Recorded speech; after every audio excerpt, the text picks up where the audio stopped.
Time to pull up a chair. We've got another great story for you today in the rLounge. You've seen it before. A young bride-to-be standing on the precipice of what should be her happily ever after, bullied by unwanted guests with demands that would make even the most seasoned wedding planner break out in a cold sweat. Today in the rLounge, it's a snake pit. My parents won't attend my wedding. My parents won't attend my wedding, and here's why. Short story. At 24, female, I find myself in a heartbreaking situation. My parents won't be at my wedding. The reason? I refuse to invite their friends. I'll call them the Scots, who made my life a living hell during the year I lived in their guest house. From false accusations to disrespecting my fiancé, things reached a breaking point. Fast forward to wedding planning, and the Scots become a point of contention. When I stood firm on not inviting them, it led to a family fallout. Despite my attempts to mend things, my parents are boycotting the wedding. Long story. In 2021, fresh out of college, I moved to a new state for a job. Facing high rent, the Scots, family friends of my parents, offered me their guest house for a mere $300 a month. Little did I know, this seemingly sweet deal would lead to a year of turmoil. The Scots, longtime friends and business partners of my parents, had 3 kids. As soon as I settled in, the Scots became excessively involved in my personal life, particularly my relationship. The situation took a dark turn as they fabricated scenarios to my parents, accusing me of promiscuity, rarely being home, and even planning to secretly move in with my boyfriend. Their disdain for my boyfriend was palpable, treating him with passive aggression, condescension, and even making derogatory comments about him being adopted. The interference escalated with family meetings where they labeled me as a poor influence on their teenage daughter, criticizing my boyfriend, whom they had met only 3 times. And I have to add, my boyfriend and I don't drink or smoke, and both have careers. My boyfriend is a perfectly good man and was always respectful to them despite their poor treatment.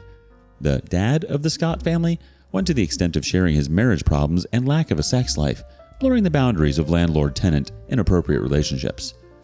The breaking point came when the fridge in the guest house broke, and they insisted I foot the bill for a $900 replacement. Their influence over my parents was significant, as my parents rarely had my back and sided with the Scots, constantly belittling my boyfriend without reason.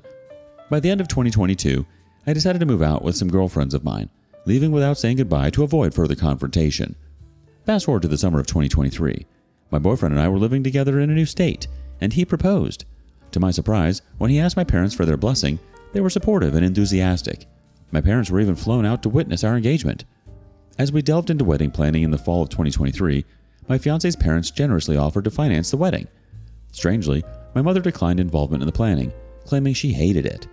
Despite repeated invitations from myself and my future mother-in-law, she insisted we handle everything on our own, a departure from the typical involvement of the mother of the bride. My mother-in-law did fly my mom out to New York for wedding dress shopping, which was fun, but my mother insisted on the trip that this was all she wanted to do. Winter 2023 brought a text from my dad, urging me to invite the Scots. I respectfully declined, citing the distress it would cause me on our special day. This refusal triggered a nuclear war within the family.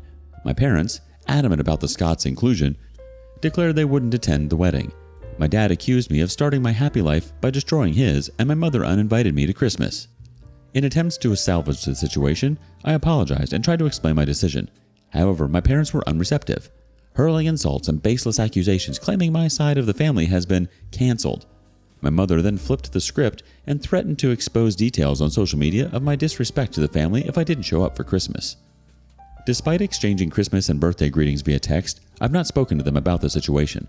The pain of their absence and the harsh words lingers as I approach my wedding day. I'm confused. I'm guilty. I'm in pain. The fallout, all because I refused to invite the Scots. Edit. We are having a destination wedding and the festivities will begin 3 days prior to the wedding. So if I caved in and invited the Scots, I would have to endure up to 4 days of them. I don't want to walk around the resort and turn around and have to see them and instantly get into a bad mood. Also, I'm afraid if my parents decide to show up without the Scots, that they will cause drama. Let's see what the community thinks about this. First opinion. OP, please don't cave. The emotional manipulation your parents are doing is BS. I'd snail mail my parents a letter. Parents, these so-called friends of yours are no real friends. If you insist on picking them versus your daughter, then so be it. Our relationship is over. But think on this.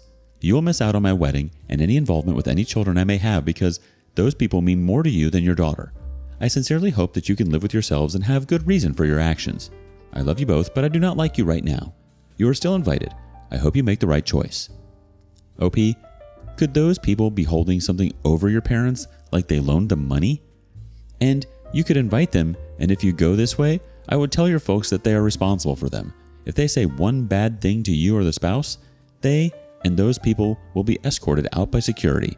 And if you do go this route, I would hire security. I wouldn't invite the kids.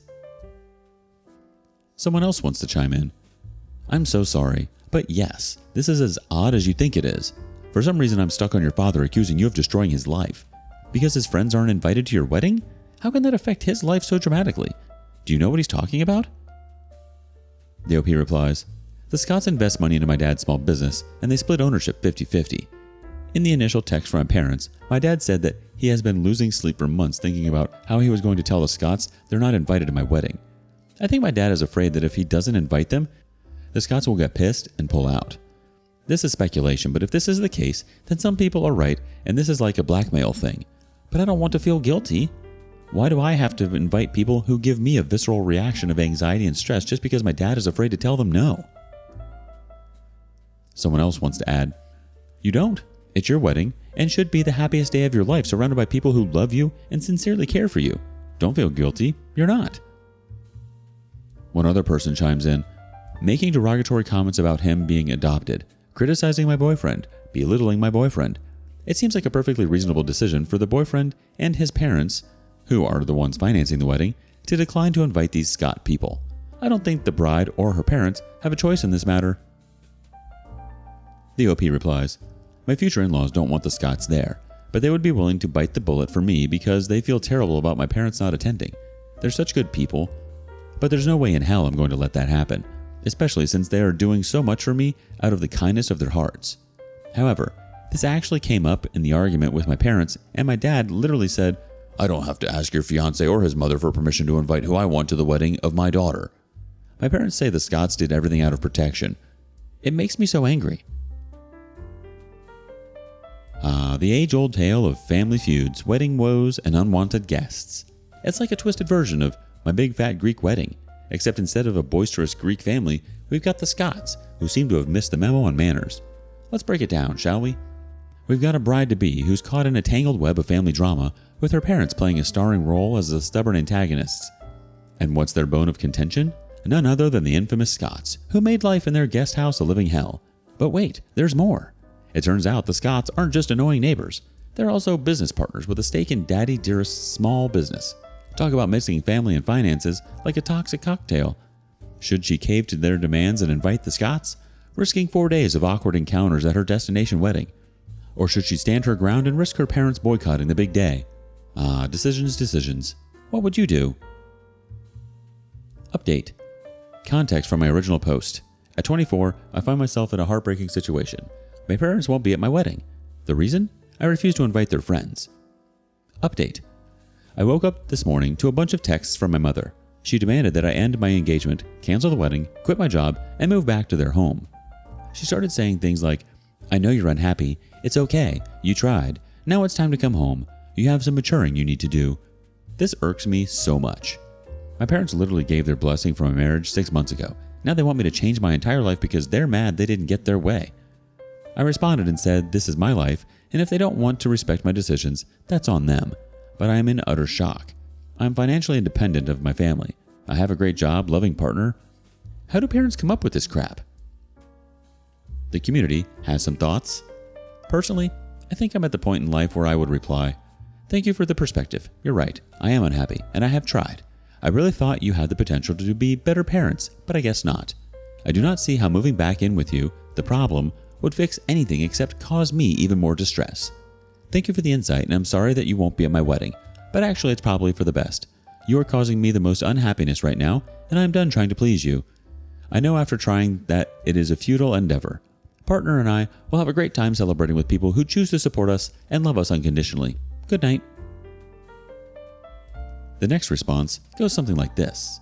Narcissists often have a strong need for control and validation. When they perceive a loss of control or if things don't go their way, they may react with manipulation, guilt-tripping, or attempting to assert dominance. In this case, Your mother's demands may stem from a desire to control your life choices and maintain a sense of authority. It's essential to establish and maintain boundaries for your well-being. One more in-depth analysis. I think most people who have narc parents hit a moment in their life where they come to the realization that the nice parents, the loving parents, the parents who genuinely want to see you thrive and be happy, those parents don't exist, and they will probably never exist. At least not for all of us. And it's almost like you go into mourning with that realization. It's as if the parents you wanted died, and now you're forever stuck with these replacement ghouls who call themselves your parents. And just like a real death, you go through all the stages of grief when the realization hits. And yeah, it's heartbreaking, and I understand why you are using that term. All you can do is realize that your happiness can never depend on them in any way.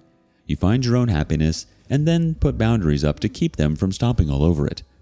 And that's what you're doing by drawing a line over these friends. Stay strong, because this is probably going to happen with all your major life events going forward. If these were just some random friends of your parents who you didn't know, I might suggest you give in just to get a nice day with your parents. But these are people who abused you and your fiancé. They bore false witness against you and your fiancé. They are malicious people, and if you don't put down consequences for this type of behavior, they will just keep on being malicious. If you let them come, they will pull the exact same behavior at your wedding, and nobody should spend their wedding hearing lies told about them. Also, make sure your vendors are all password protected so your parents can't make changes, and have a plan for these friends showing up unannounced at your wedding. Good luck. P.S. I like to screw with my narcs when they're being particularly ridiculous, so I would have responded with something like, I know you're unhappy, it's okay. You tried to be a decent parent, now it's time to go to therapy to figure out why you're such a self-centered jerk. You have some maturing you need to do. But that kind of thing is likely to cause a meltdown. When that happens, I just point and laugh. But if you're in any way dependent on them, financially, emotionally, etc., it's probably best not to go this route, because narcs can be very destructive when they're melting down. After the wedding, though. The classic morning wake-up call from dear old mom. Nothing like a barrage of demands before your first cup of coffee to get the day started on the right foot, right? Kudos to you for maintaining your composure and not caving into their demands. I guess they missed the memo that you're a grown woman with a job, a loving partner, and the ability to make your own life decisions. Who knew, right? And as for your mom's sudden change of heart, well, I guess when plan A, manipulation and guilt tripping, didn't work, it was time to break out the old plan B, full-blown meltdown mode. Classic move for a narc, really. But hey, at least you're seeing through the smoke and mirrors and standing your ground like a boss. Do you have a similar experience? Share it with us in the comments below. And thanks for joining us today. Don't forget to like, subscribe, and click that notification bell before you leave. We'd love to hear your thoughts on today's topic, so feel free to leave a comment. See you next time in the rLounge.